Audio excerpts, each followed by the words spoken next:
and welcome everybody. I first met Dan Francis's work while teaching first-year Canadian history at UBC. When published in 1992, his book, The Imaginary Indian, the image of the Indian in Canadian history, Canadian culture, seemed so refreshing, and asking us to consider how myth had shaped our understanding of the past.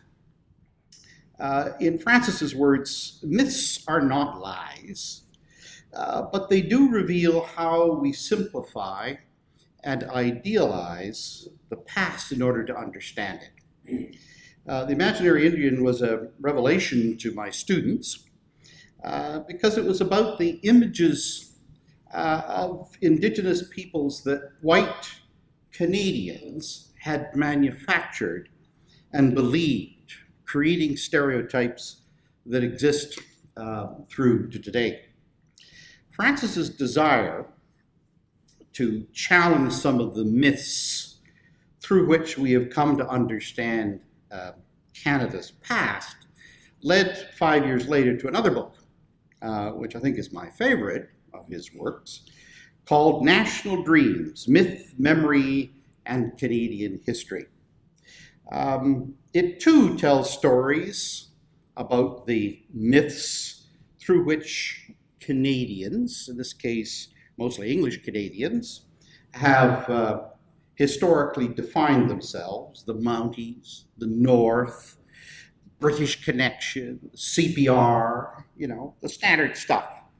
And it is here where I am drawn to think about the very distinguished award that Dan Francis received this past December, the Governor General's Award for Popular Media, the Pierre Berton Award.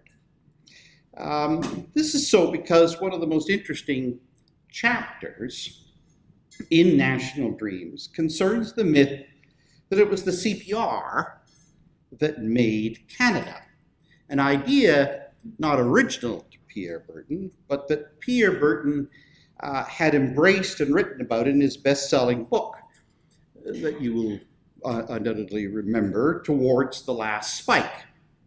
But whereas Berton presented the CPR's history as a nation-building myth, Francis asked us to see this story differently, as a narrative construction, as a tale that obscures a very different understanding of the railway's role in Canadian history, one in which the CPR was less a historical pillar of the nation than a money-making promotion, a business proposition that we have subsequently, with Pierre Berton's help, reconstructed as a national dream.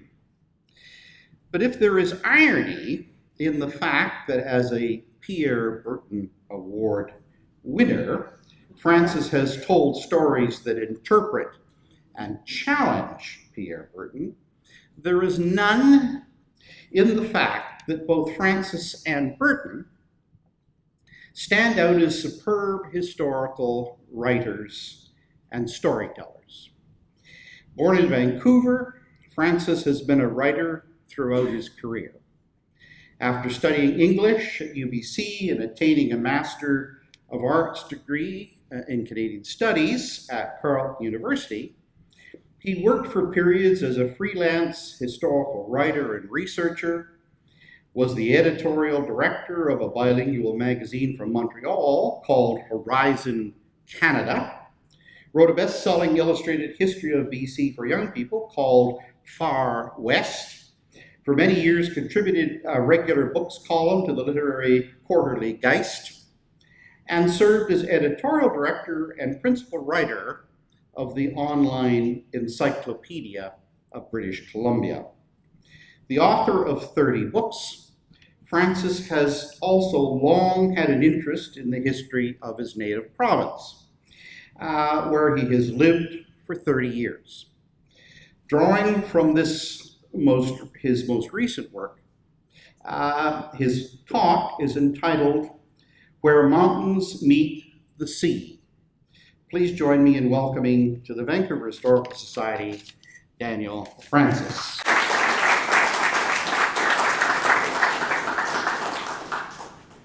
Thank you, Bob, for that very generous introduction. I've been reading a bit about positionality lately. Positionality refers to the importance of considering one's own background, social class, gender, so on, and how it affects one's relationship to a particular subject, in my case tonight, North Vancouver. So I thought I'd begin with memoir. I grew up in West Point Grey, not far from here actually, during the 1950s and 60s, and I think it's fair to say that we on the west side had a very constricted idea about what the word Vancouver meant. Basically, we thought that if you ventured east of Cambie, you fell off the edge of the known world. So you can imagine what we thought of North Vancouver, which hardly existed in my imagination at all. I knew no one who lived there. I never went there, and I would have been hard-pressed actually to find it on a map. The first time I visited North Vancouver was in 1966, when I was in first-year university, and I was invited to by a friend on a blind double date. We went roller skating here at the Stardust roller rink. Some of you in the room may have been there also. It was a popular teen hangout at the time. I think it closed in 1984. All I can remember about the date is that it seemed a heck of a long way to go roller skating. And it was another 20 years before I returned to North Vancouver. I was not alone in this feeling that North Vancouver was a distant, faraway place. Recently, I was reading an interview with the writer Pierre Coupé, and he recalled visiting friends in Lower Lonsdale at the same time as my blind date, the mid-1960s. Going into North Vancouver seemed like going into the wild, he said, a trek to some mysterious far place like Nepal or Tibet.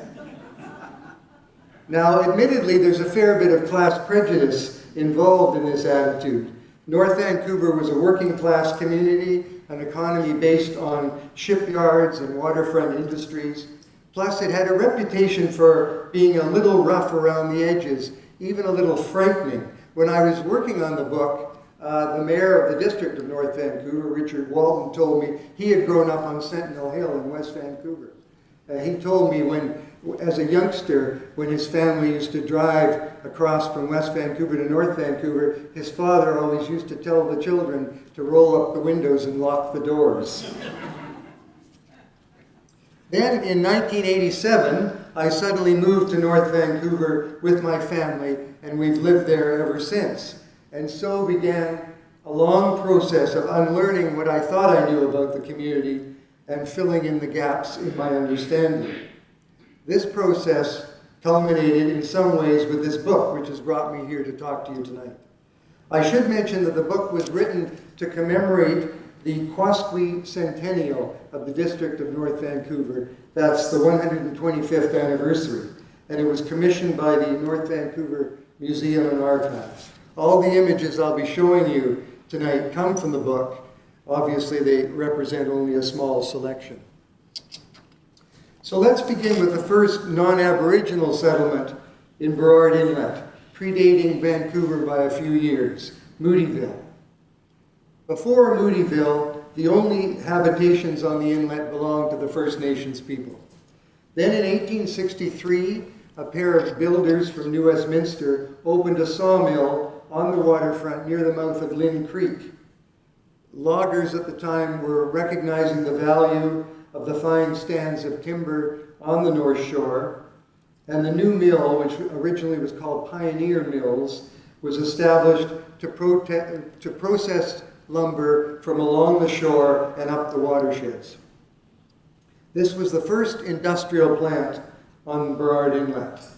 It got off to a bit of a rough start changed hands a couple of times until in 1865, Sewell Moody, an American who was engaged in milling in New Westminster, took control and got the mill working efficiently. This is a picture of Mr. Moody. 1865, of course, is the same year that Edward Stamp established his mill on the future site of Vancouver and began exporting spars. But it was another 2 years before he had the equipment in place to begin producing sawn lumber. The settlement of loggers, mill hands, and longshoremen, which grew up around Moody's mill, became known, unsurprisingly, as Moodyville. In this image, you can see the mill, the buildings associated with the community, the docks, deep-sea vessels which are taking on lumber for shipment to ports around the world. By the time BC entered Confederation in 1871, Moody's mill was the single largest source of export revenue in the province. During the Vancouver Fire, 1886, residents of Moodyville came across the inlet in boats to rescue Vancouverites who were fleeing the blaze and offered them accommodation, food, and whatever else they needed. As well, many Squamish people from the Mission Reserve jumped into their canoes and paddled across to lend assistance. For about 3 decades, the community of Moodyville flourished. There was a school, a hotel, a library, a newspaper. In 1882, electricity arrived, providing the first electric lights north of San Francisco. Up on the hill behind the mill manager lived in this elegant home called Invermere, where the cream of local society used to gather for tennis parties and croquet. Until the rise of Vancouver after 1886, Moodyville was very much the capital of Burrard Inlet. The mill eventually fell on hard economic times and it closed in 1901. Nothing now remains of the Moodyville site, which is down along the waterfront, covered by railway tracks and grain elevators and shipping terminals. There's a park on the escarpment above the site, and much of Moodyville actually is now being redeveloped for residential. However, as I've hinted, occupation of the inlet goes back far beyond the establishment of Moodyville. When European explorers arrived at the end of the 18th century, the North Shore was the territory of the Coast Salish people, specifically the Squamish and the Tsleil-Waututh. Captain George Vancouver met members of both these groups when he became the first European to enter Burrard Inlet in June 1792, followed by the Spanish navigators Galiano and Valdez a few days later.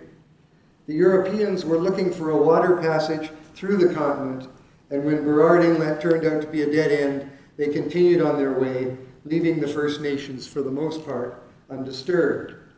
Ancestors of the Tsleil-Waututh have occupied the inlet for at least 3,500 years. The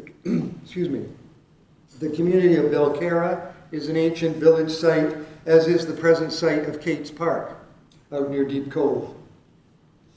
The Squamish may have occupied the inlet seasonally, visiting from their main village sites up in Howe Sound until sometime in the 19th century, roughly around 1830, it's believed, when the habitations in the inlet became more permanent. This image shows the village of Ustlawn, also known as the Mission Reserve, at the mouth of Mosquito Creek, the site of a Catholic church from the 1860s. You can see it there in the middle of the photograph. This photo dates from 1886. The church has been restored and is now a National Historic Site, but Ustlawn, along with Homolchesan or the Capilano Reserve, were the main Squamish villages on the North Shore. As well, the people would have used numerous other sites along the shoreline for fishing, gathering clams and oysters, hunting seabirds, and other resource activities. Many Squamish and Tsleil-Waututh people found work at Moodyville, and also, for that matter, across the inlet at Hastings Mill. This lovely image dates from 1889 and shows a group of stevedores at Moodyville, several of them Squamish men. That's William Nahani, for example, front and center. Over time, First Nations men from the North Shore gained a reputation for being the ablest longshoremen working on the inlet waterfront. Moodyville itself, despite being small, its population hovered around 200, was a very diverse community. As well as First Nations people, it was home to Chileans, to Kanakas or Hawaiians who lived in a row of houses known as Kanaka Road, and French-speaking workers and their families who lived in a part of the community called Frenchtown. One of the native longshoremen from the Capilano Reserve was Joe Capilano Bridge. As well as working on the docks, he was a strong advocate of First Nations title, and in 1906, he and two other local chiefs traveled to England to meet with King Edward VII to present their grievances. This photo was taken 2 years later, in 1908, when Joe Capilano made another trip, this time to Ottawa, to meet with Prime Minister Laurier. This is his wife, Mary Agnes Capilano, who was a noted storyteller and genealogist. She died in 1940. Chief Simon Baker was her grandson, and he recalled in his memoirs how his grandmother used to paddle a canoe across the inlet to Vancouver and go door to door in the city, selling clams and berries and woven baskets from the reserve. Both Joe and Mary Agnes were important informants for the poet Pauline Johnson when she was gathering the stories that appeared in her book, Legends of Vancouver.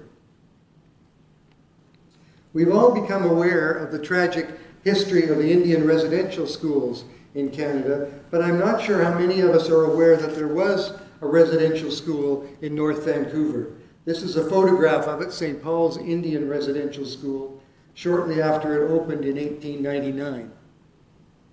It was located in North Vancouver City on Keith Road, just north of the Mission Reserve, and was staffed by French Catholic nuns from the Sisters of the Child Jesus. St. Paul's was one of 18 residential schools in British Columbia, the only one in the Lower Mainland. After it closed in June of 1959, it was demolished, and the site is now occupied by St. Thomas Aquinas Secondary School.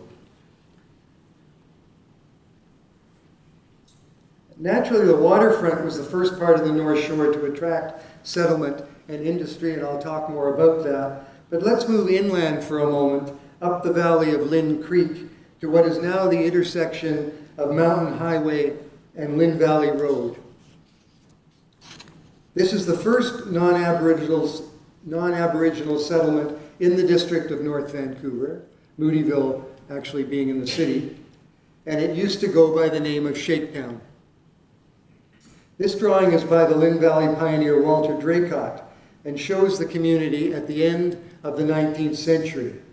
Initially, the logs were hauled down to Moodyville by teams of oxen and horses along a tote or skid road, which is visible cutting through near the bottom of the image. Towards the end of the 19th century, BC became a major center for the production of cedar shingles, or shakes. The number of shingle mills in BC, for instance, rose from just 9 in 1890 to 93 by the middle of World War I, and most of these mills were located in the Lower Mainland. Much of the area around Linn Creek was logged to produce raw material for this industry. And much of the product was in the form of shingle bolts. These are wedge-shaped blocks of cedar that are hauled to a mill for cutting into individual shakes or floated down a flume. There was a major flume that went down beside Linn Creek, and you can see a part of it just out the right-hand edge of the image. It descended from Rice Lake, if you've ever gone hiking there, down to the inlet. And here's a picture of Rice Lake that I took in the Seymour demonstration forest just a few months ago. I'm sure it's a familiar spot to many of you. It's a lovely spot to go hiking. It's very popular with urban fishermen. This is a photo of Rice Lake in 1907, when it was the collection point for shingle bolts. In this particular photo, a teamster named George Smiley is hauling a load of bolts to the lake where they are then, as I mentioned, floated down the flume to the mills. As you can see, the entire surface of the lake is covered in these bolts. As logging moved farther up the mountain, the main company, the Hastings Shingle Manufacturing Company, based in Vancouver, owned by the McNair brothers, decided to build a mill up on what is now Mill Street near the top of Mountain Highway. This mill was managed and later owned by another Linn Valley pioneer, Julius Fromm. He purchased land right in Shapetown, some of which he subdivided and sold to mill workers. So in a way, he was a founder of Linn Valley. This image from 1910 illustrates how sparsely settled Linn Valley was in the early years of the 20th century. Here we are just a few years later in 1914 in downtown Linn Valley, the corner of Linn Valley Road and Mountain Highway. In the center of the picture is the Fromm Block, built in 1912 and still standing today. You can't actually see it, but in front of the Fromm Block is the street railway track, which had been running up Linn Valley Road since 1910. So we see then the pre-World War I development of Linn Valley as one of North Vancouver's commercial centers. Okay, we'll leave Linn Valley now and move down to the bottom of Lonsdale on the inlet. I mentioned that the mill closed in 1901, but even before that time, the commercial center of North Vancouver had sort of shifted westward to the foot of Lonsdale Avenue, where several land developers had purchased property. Most of these men were residents of Vancouver. They'd seen the spurt of growth that followed the incorporation of Vancouver in 1886, and they thought, why couldn't the same expansion happen on the North Shore? So they got together and petitioned the province, and in 1891, the District of North Vancouver came into being. Initially, it stretched from Horseshoe Bay right across the North Shore to Deep Cove, excluding, of course, the First Nations reserves and 2 lots that comprised Moodyville. This cabin could be called the birthplace of North Vancouver. It was a former saloon owned by a man named Tom Turner, located near the foot of Chesterfield Avenue. And on August the 22nd, 1891, it was the polling station for North Vancouver's first election, when a Reeve, Mr. Phibbs, and 4 councillors were elected. One of the most popular attractions on the North Shore at the time was the Hotel North Vancouver, opened by Peter Larson, who was an immigrant from Sweden, in 1902. It was located on what's now the Esplanade Avenue, west of Lonsdale. At the time, the Esplanade was a lot closer to the water than it is now, and the hotel had lawns that ran right down to the beach, where people from around the inlet, including Vancouver, would gather and swim, much like a public park. In the background, you can see the neighboring pavilion, which hosted dancing and banquets, and each year there were very exuberant Canada Day celebrations centered at the hotel. As I say, initially the district ran from North Vancouver to Deep Cove, from Horseshoe Bay to Deep Cove. For most of this waterfront, there's only a smattering of farm settlement along with the odd logging camp. But by 1906, when this photo is taken, the commercial center of the district was here at the foot of Lonsdale. You can see the variety of businesses that existed, the ferry wharf at the bottom, the streetcars already in action. There's a municipal hall, a newspaper, a bank, electric lights. In other words, most of the amenities associated with a modern community at the time. Most of the property was owned by different land developers, either the North Vancouver Land and Improvement Company, a group of British investors fronted by Edward Mann, or Alfred St. George Hammersley, a well-to-do Vancouver lawyer who called his property the town of Lonsdale, or another company, the Lonsdale Estate, a group of British investors. These groups subdivided the land and offered it for sale and backed most of the early developments in North Vancouver. They were also behind the movement to create a new, more compact community focused around this business center at the bottom of Lonsdale. The year before the photo was taken, that's in 1905, a referendum was held asking ratepayers to endorse the creation of a new city, also to be called North Vancouver. The proposal passed, and on May 13th, 1907, the city of North Vancouver incorporated. So since that time, there have been these two North Vancouvers, which even people resident in North Vancouver find confusing. A city centered on the spine of the Lonsdale Avenue, surrounded on three sides by a much larger district. One of the most important amenities for residents of North Vancouver has always been a ferry across the inlet to Vancouver. Most of the early residents, as I mentioned, were actually residents of Vancouver, most of the early landowners. Most people commuted to jobs in Vancouver. In fact, in the beginning, the district council held its meetings in downtown Vancouver.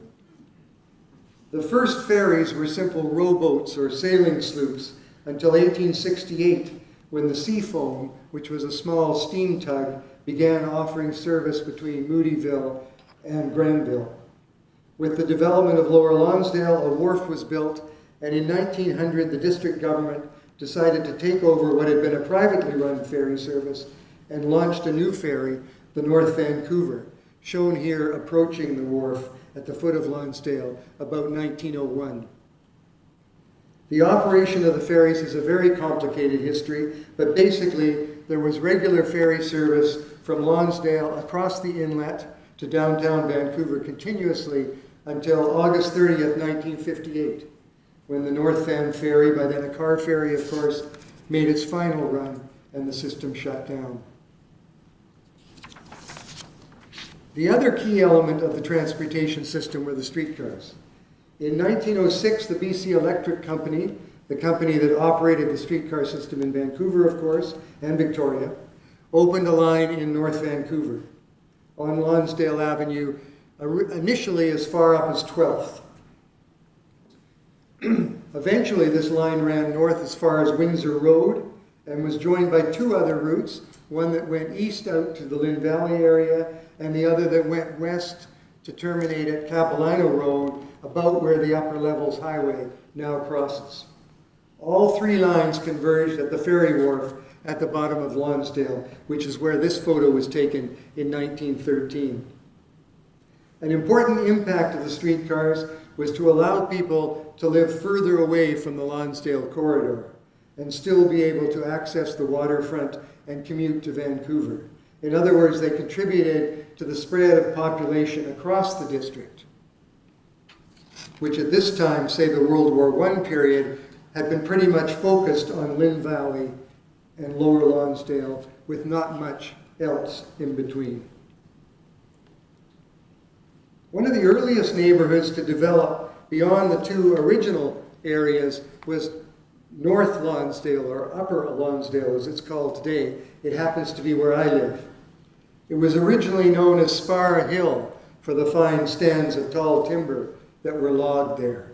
In 1902, a Boer War veteran named Thomas Nye received a plot of land in the vicinity of Lonsdale and 29th in recognition of his war service. He joined three other settlers living there. Their remote lots were connected down to the waterfront by a rough trail running down the hill. Nye built a home for himself and then sold off several of his lots to other pioneers. Pretty soon, Lonsdale Avenue was extended north up the slope as far as Queens Road, and North Lonsdale, with a population in 1912 of 180 families, was being hailed as a prestigious residential district. I wish there were better photographs of the area. I haven't been able to find any. This one shows Jean Waddell walking her dog in Carisbrook Park in 1917. The park was created by the district as an elegant green space for residents of this upscale neighborhood. The streetcar actually reached Windsor Road in 1912, and the park became a gathering spot for hikers and skiers who took the trolley from the ferry up the hill and then would organize themselves for the hike up Grouse Mountain. The streetcar also provided a connection between Linn Valley and the outer world, as I've mentioned. This is car 152 on the Linn Valley line, which ran from the ferry wharf eastward to Grand Boulevard and then north up the center of the boulevard and on up Linn Valley Road to the terminus at Dempsey Road, which is now the entrance to Linn Headwaters Regional Park. As you can imagine, the arrival of the streetcar went a long way toward ending the isolation of Shaketown and made settlement there much more practical. The entire streetcar system remained in operation until 1947, when the trolleys were retired and BC Electric converted to buses. All the track and overhead electrical wires were removed, and all evidence of the streetcar disappeared. Of course, this conversion wasn't unique to North Vancouver. The BC Electric also phased out its streetcars in Victoria in 1948 and here in Vancouver in the spring of 1955. One streetcar from the North Van system has survived. A group of volunteers has renovated it, and with any luck, next year it's going to enjoy pride of place in the lobby of the new North Vancouver Museum, which is scheduled to open on the Esplanade sometime next year, I think September. One result of the streetcar line being extended up Linn Valley Road was the creation of Linn Canyon Park in 1912, along with the construction of the suspension bridge there, shown in this photograph shortly after it opened. Shifting the focus now to the western side of the district for a few moments, here we have an image of the Capilano suspension bridge as it looked in 1905. From 1889, the city of Vancouver had been obtaining its drinking water from the Capilano River. A dam had been built high up in the valley beneath what is now Capilano Lake, and engineers laid a pipeline 10.5 kilometers alongside the river down to the first Narrows, then built a tunnel under the Narrows across to Stanley Park, where the line continued through the park, across Cold Harbor and into the city. It was an amazing engineering achievement for the time. About a third of all the water consumed in Metro Vancouver still originates in the Capilano watershed. The water company at the time built a wagon road to service the pipeline, and this is what we now know as Capilano Road. There was a wharf at the foot of the road where visitors, perhaps the visitors in this photograph, disembarked from a boat and either hiked up the road or took a wagon. It certainly would have been a day-long excursion to visit Capilano Bridge at that time. The original Cap suspension bridge was constructed in 1889 by a Scotsman named George Grant Mackay, and this is he. He'd only been in the Lower Mainland for a year when he purchased land in the Capilano Valley and built a home overlooking the first canyon. That was where, with the help of August Jack Castellano, a well-known Squamish leader, Mackay built a bridge out of rope and cedar planks. This bridge was replaced by a wire cable one in 1903. That was in the previous photograph, and it instantly became an attraction for hikers and day excursionists. The Capilano Valley was definitely considered one of the major attractions in the Lower Mainland. And in 1906, a Vancouver hotelier named Dixon Kells opened the Capilano Hotel near the water dam. That site is now underneath Capilano Lake. In 1911, the streetcar arrived at Capilano Road and a second hotel opened, this one, the Canyon View, later called the Grand Canyon, where the Cleveland Dam now is. It had 30 rooms, a long mirrored bar, a dining room, and a touring car, you can see it parked in front of the porch, which carried patrons back and forth from the streetcar terminal down about where the tennis club now is. The daily rate to stay at this hotel was $2.50. During the Depression, it converted into a girls' school, and then it was removed when the Cleveland Dam went in 1954.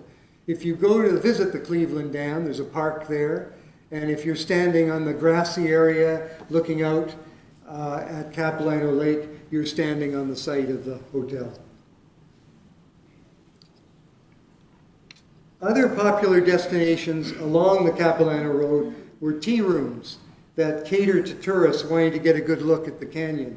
One of these stopping places was called the Tipperary Tea Garden, which opened during World War I, and it was owned by this man, Charlie Anderson, a young carpenter, shown here with his catch on the Capilano River.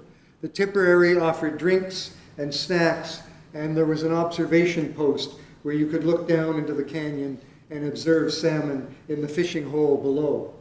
It remained open until 1946, though most of the tea rooms along Cap Road went under during the Depression.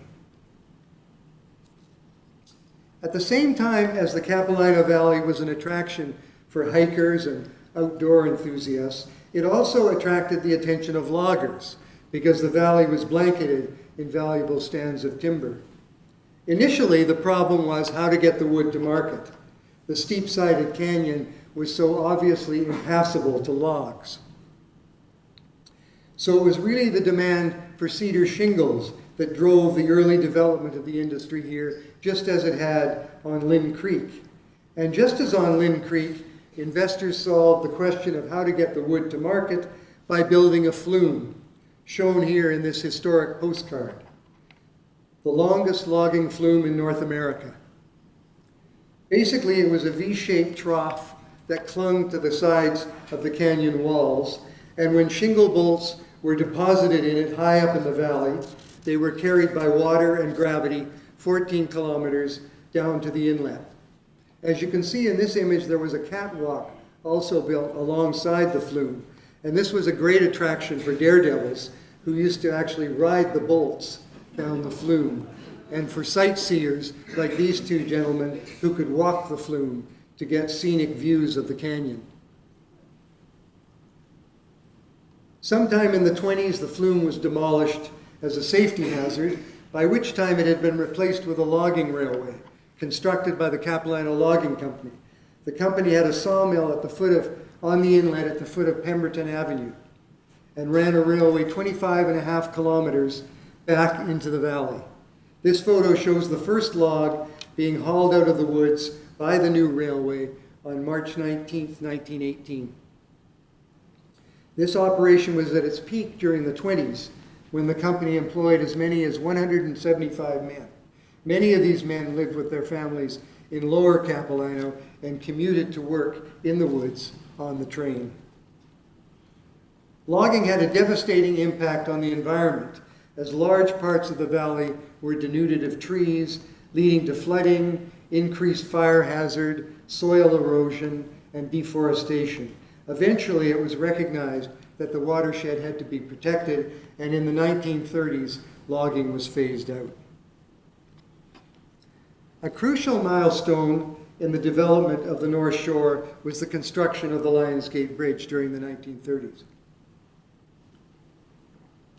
One of the things that had discouraged this project was the fact that it required an access road through Stanley Park, and many Vancouverites naturally were opposed to disturbing the park. The Depression, however, changed things. Suddenly, the idea of a massive construction project and all the jobs that would provide seemed appealing. Construction got underway in the spring of 1937. This photo shows the progress that had been made by mid-May of 1938. The two towers are up, the steel cable has been strung across the narrows, and on the right-hand side, you can see the road deck has been started out from the North Shore.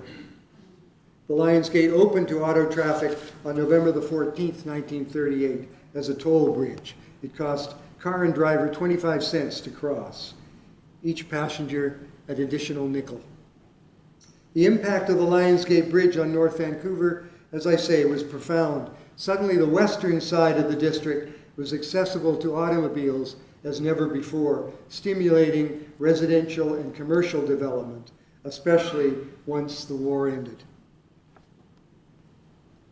The end of World War II sparked tremendous changes in the district, chiefly an explosion in demand for reasonably priced housing. Between 1941 and 51, the population of the district of North Vancouver jumped by 144%. and there were more than 30,000 people living in North Vancouver. By 1971, the population had tripled to almost 90,000. One of the first post-war residential developments was Capilano Highlands, of which Edgemont Village was and still is the commercial center. This photo shows Edgemont Village in 1947. More precisely, the corner of Edgemont Boulevard and Ridgewood Drive. That's the office of a real estate company which was selling lots in the area for the new homes. Capilano Highlands featured the work of noted architect Fred Hollingsworth, who designed the street layout and many of the homes. Many of the houses, built in the style of West Coast modernism, still survive, including this one, the Sky Bungalow, which was the show home for the whole development. This house was actually erected in the parking lot of the Hudson's Bay Company in downtown Vancouver. And it was filled with furnishings and white goods from the store with the intention of showing the good life in North Vancouver in the post-war period. Then they took the house down and moved it across to Edgemont Village, where it still stands. I took this photograph just a few weeks ago. The house is being renovated by the present owners. But there are quite a few houses in this style of West Coast modernism sprinkled throughout the Edgemont Village, Capilano Highlands area. We jump across to the eastern side of the district. East of the Seymour River, residential development was delayed for many years by lack of reliable access. The streetcar didn't go out that far. The original Keith Road, now the Seymour Parkway, was supposed to cross the entire district, but it was little more than a rough track into the 1930s. And the bridge across the Seymour River was regularly damaged by flooding anyway. The Dalton Highway, when it opened in 1931, offered an alternate route, but the real issue was the lack of a bridge to Vancouver on the eastern side of the district. This is the original Second Narrows Bridge, shortly after its construction in 1925. A bridge across the inlet had been proposed since the 1890s, but it was the increased use of automobiles by the 1920s that pressured local governments to move forward with the project. This bridge opened on November the 7th, 1925, so that's what, 13 years before the Landscape Bridge. And it carried 2 lanes of car traffic and a rail line down the middle. You can see the bridge is quite low, and the swing span was located quite close to the shallow southern shore. The result of which was that the bridge became known as the Bridge of Sighs because of the regularity with which vessels struck the piers and put the structure out of commission. Finally, in September 1930, a log barge got wedged under the bridge, and a rising tide carried it up and dislodged the center span. And the bridge remained closed for 4 years. It was during the Depression. No one could afford to fix it, cutting North Van off from road access and requiring rail companies to barge their cars across the inlet.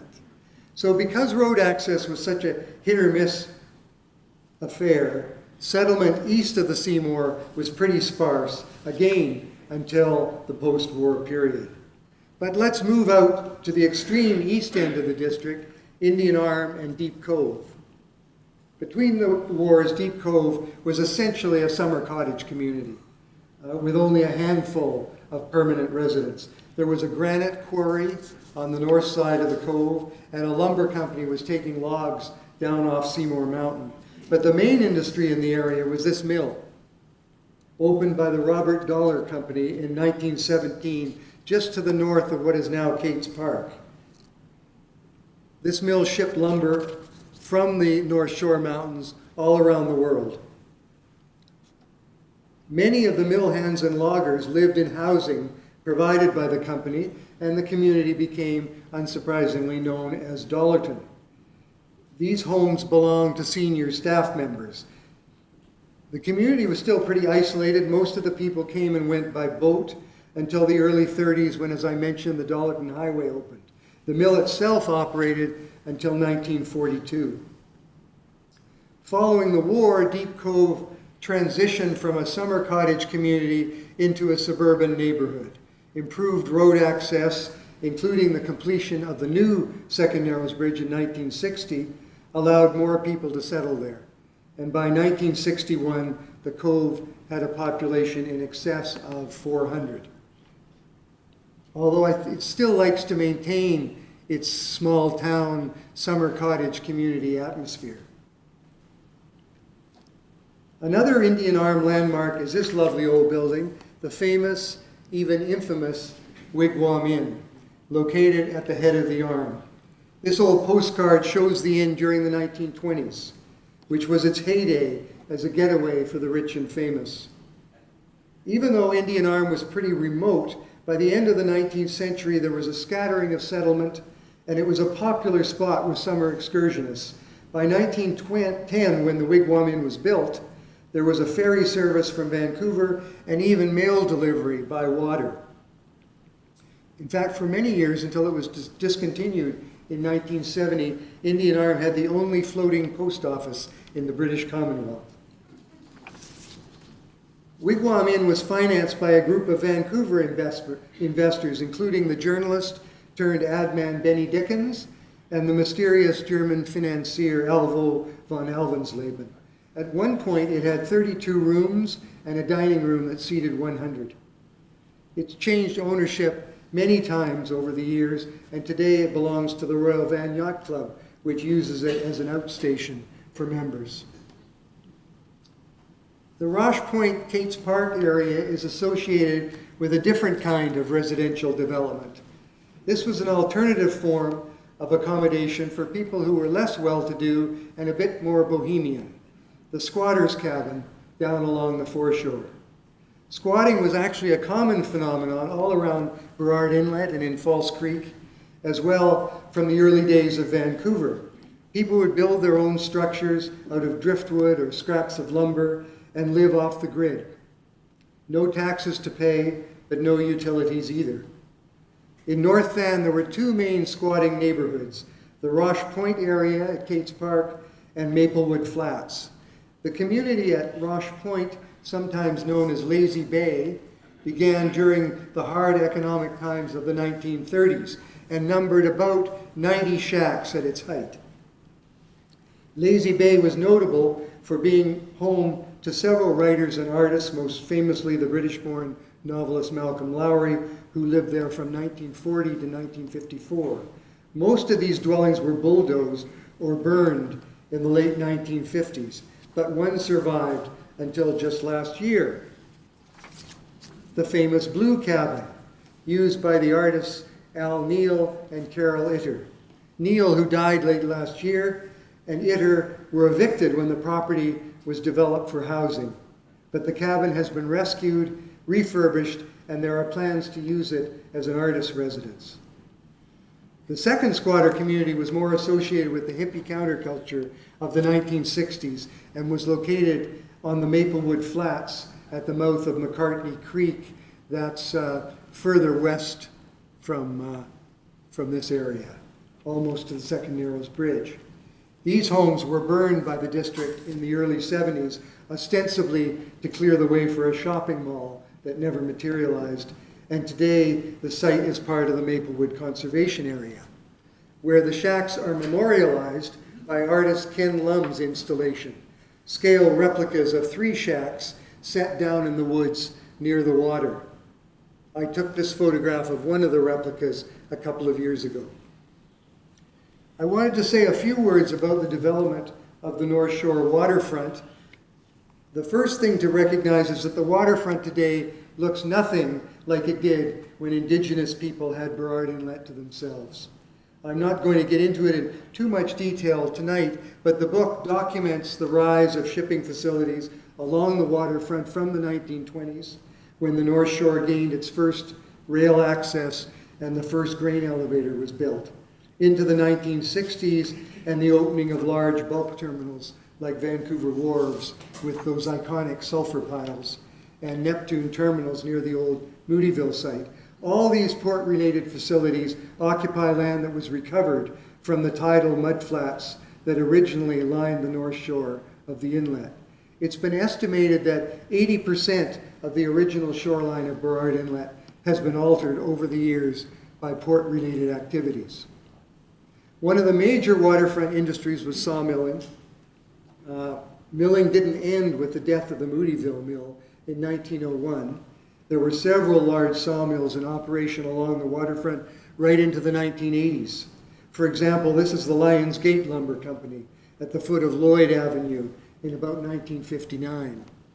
And this aerial view of the waterfront emphasizes how important the forest industry was to the North Shore. But of course, for many years, it was shipbuilding that most people thought of when they thought of North Vancouver.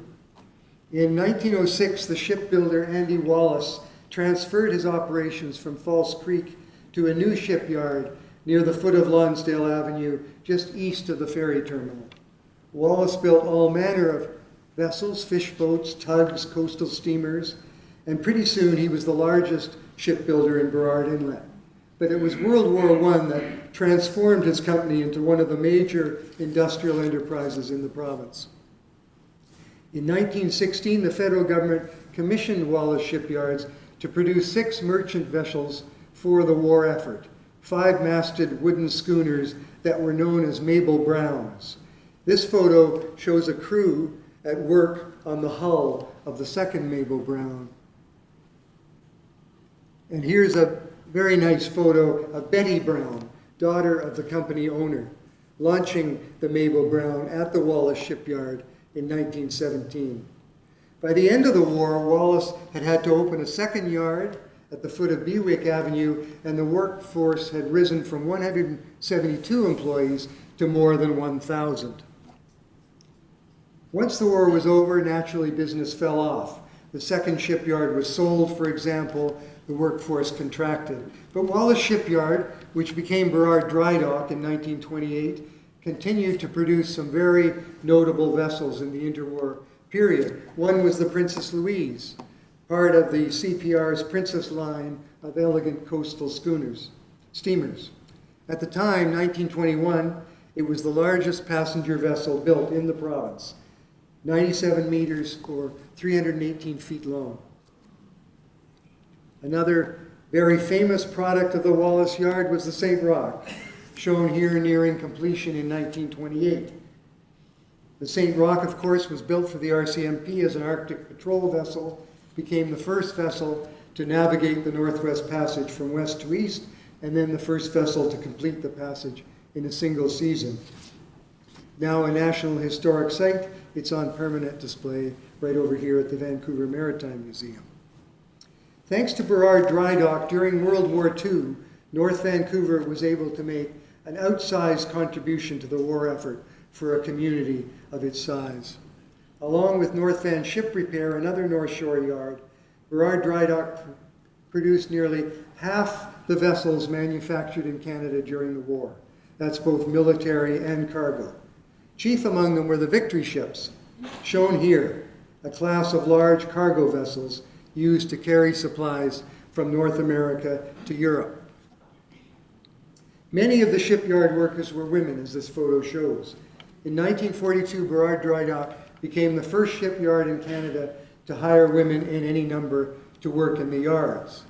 That said, most of these women would have lost their jobs once the war ended and men returned from the fighting. Just to finish up with Burrard Drydock, naturally the shipbuilding boom ended once the war was over. Shipbuilding activity contracted, though the main yard at the foot of Lonsdale continued in business into the 1990s. The Wallace family, which had owned the company from the beginning, sold out in 1972, and the operation was renamed Versatile Pacific in 1985. Then the shipyard closed in 92, leaving the dry dock still in operation. But shipbuilding remains a vital part of the North Vancouver economy, with the dry dock along with Vancouver shipyards at the foot of Pemberton Avenue, both part of the C-SPAN umbrella of companies. This is the ship of a different kind. the original sea bus, which began service in 1977. The two bridges had seemed to make a ferry to North Vancouver redundant, and the ferry system, as I mentioned, closed in 1958. But as commuter traffic across the bridges increased, it became obvious that some sort of third crossing was necessary. And so in 1977, the province reinstituted the ferry in modern dress, the sea bus. This photo shows its original color. I also included the sea bus because it's part of a larger revitalization of the Lower Lonsdale area that occurred during the 1980s. Lower Lonsdale had fallen on hard times from about the 1950s. With the cessation of the ferry service, the area ceased to be the transportation hub it had been. Thousands of commuters no longer passed through the neighborhood on their way downtown each day for work and shopping. Instead, they drove across the bridges. The shipyards didn't employ as many people, and the opening of Park Royal in 1950 in West Vancouver drew away customers from local shops, so that the commercial heart of the North Shore seemed to be in trouble. As I say, things began to turn around with the arrival of the sea bus in 1977, followed by the opening of Lonsdale Quay in 1985, and the construction of Waterfront Park and the ICBC headquarters building at about the same time. With developments on the old shipyard site, the construction of the new Polygon Gallery, and as I mentioned, the new museum that's going to be opening in 2019, the neighborhood now is unrecognizable from what it was just 30 years ago. I want to conclude with a handful of images illustrating North Van's legacy of outdoor recreation. Obviously, North Vancouver enjoys a spectacular natural setting, which has contributed to the community's unique identity. And this goes back to the early days of Vancouver, when people from all over the Lower Mainland crossed the inlet to hike and ski on the mountains of the North Shore. Of course, in the early days, it took a real effort to get to the mountains. Basically, you had to walk from the ferry landing, or once the streetcars were running, from the furthest trolley terminal. It took most of a day just to get to the mountain. It is believed that this was the first mountain cabin on the North Shore. It belonged to William Trithel, a Vancouver printer, who built it in 1892 and allowed hikers to use it to rest and top up their water supply. It was located on the slopes of Grouse Mountain near the top of Mosquito Creek, or it was called, as it was called originally, Trithel Creek.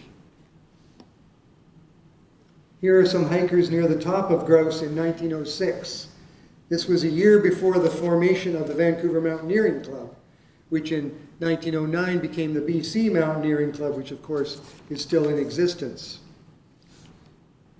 Skiing eventually joined hiking as a favorite activity, and in the mid-1920s, a prominent Vancouver entrepreneur, William Curtis Shelley, opened a paved road up to the top of Grouse. That's the extension of today's mountain highway, and built this palatial log chalet. Shelley owned a bakery business here in the city and was also active politically. He was a member of the Vancouver Parks Board for a time, was elected a member of the legislature from Vancouver in 1921, and served as finance minister in the Ptolemy government. The lodge was apparently constructed by Scandinavian craftsmen who didn't use a single nail. During the 30s, the chalet reverted to the district for non-payment of taxes. And then after World War II, it was taken over by private owners, among them the Cromie family, who owned the Vancouver Sun. It was a very elegant place to go dining and dancing as well as skiing, at least until it burned down in 1962. In 1949, Grouse Mountain built Canada's first double chairlift, shown here, the Chairway to the Stars, as it was called, the predecessor of the Skyride aerial tramway that opened in 1966. And today, as we know, Grouse is one of the most popular all-season attractions in the Lower Mainland. Finally, we'll end at the beginning with this image of a crowd of North Vancouverites in 1905. They're gathered to take part in a community clearing bee to clear the land that would become Victoria Park, which straddles Lonsdale Avenue at about 8th Street. The park is part of the so-called Green Necklace, a chain of parks, boulevards, and greenways that draws a circle around the middle of North Vancouver City. So to sum up very briefly, I'd say that the history of North Vancouver has been very much marked by its location. Its location in First Nations territory, its location on one of the great harbors of North America, if not the world, its location on the slopes of a spectacular mountain wilderness at the edge of a vast and valuable forest at the interface between wilderness and one of the largest cities in Canada. Pretty much anything you want to say about North Vancouver comes back to these vital factors, and I think most North Vancouverites would recognize them as the defining characteristics of their community. So I want to thank you very much for your attention, and I'm sure there'll be time for any questions or comments from you, but thank you very much.